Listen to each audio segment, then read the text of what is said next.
It's one of the most recognisable buildings in the world. Positioned on the water's edge and overlooking the famous harbour, Sydney Opera House is an iconic structure that is synonymous with Australia. Though it now appears to float effortlessly on the water, this landmark building took some extreme engineering and over a decade of construction works to become a reality. This is the story of how Sydney Opera House was built.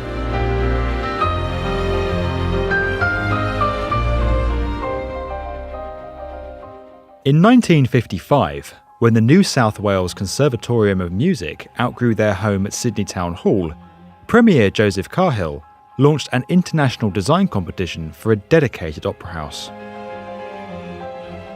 After reviewing 233 entries from architects in 32 countries, the judges declared Danish architect Jørn Utzon as the winner of the competition in 1957, despite his entry comprising largely of diagrammatic drawings and simple sketches.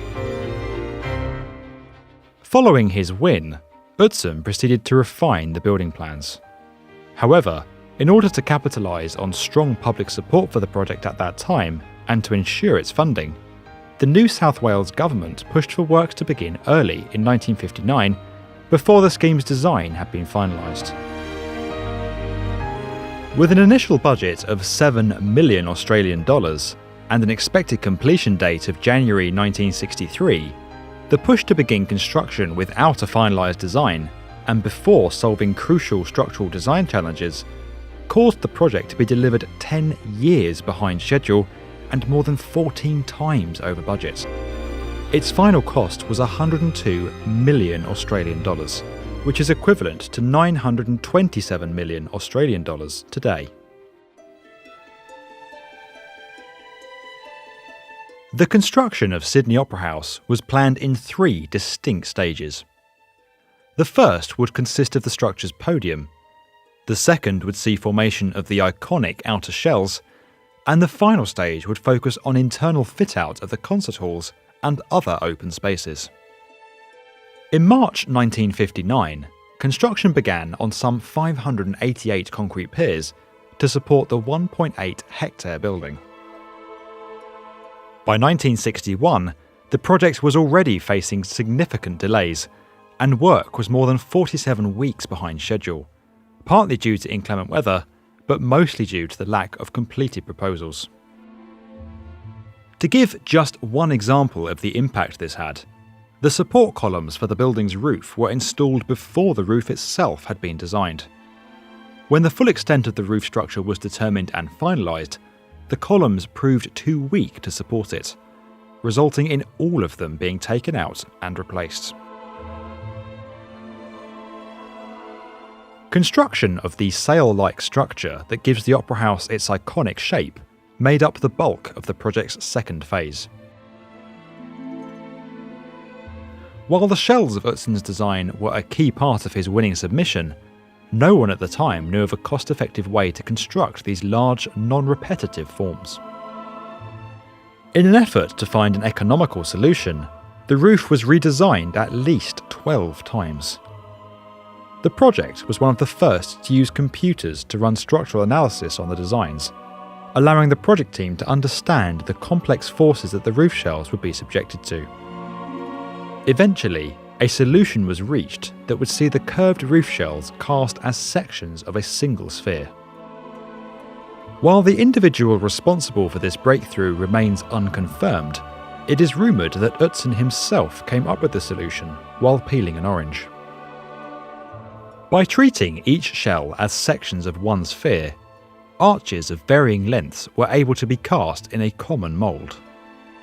In total, more than 2,400 precast ribs and 4,000 roof panels were manufactured this way in an on-site factory, avoiding the need to cast the shells in situ and the high formwork costs this would have entailed.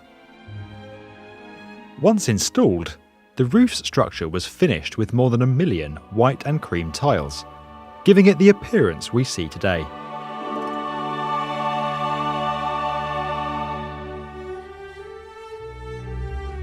As works progressed, Utzon relocated his office to Sydney in 1963.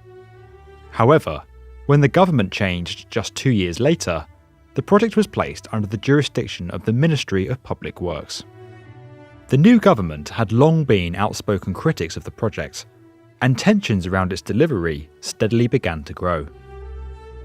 Following several threats of resignation, Utzon finally left the project in February 1966, with more than 100,000 Australian dollars owed to him in unpaid fees.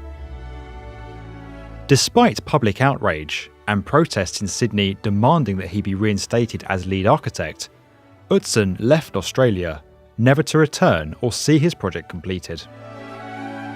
Departing before the internal fit-out began, several changes to Utzon's initial designs were undertaken.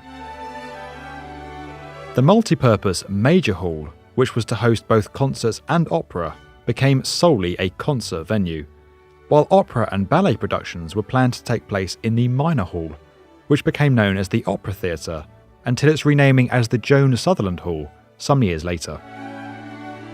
Utzon's original acoustic and seating proposals for the Major Hall were considered insufficient, and led to a redesign which still caused acoustic problems for performers and orchestras on completion.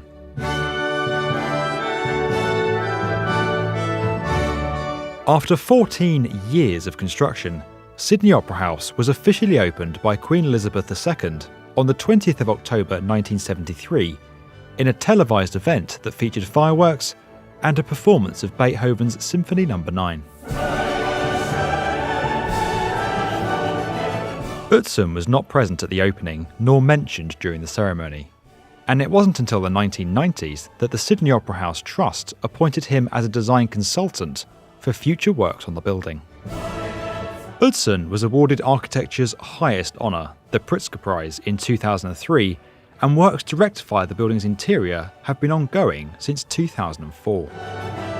Works on the Joan Sutherland Theatre began in 2017, and the concert hall will undergo renovation between 2020 and 2021.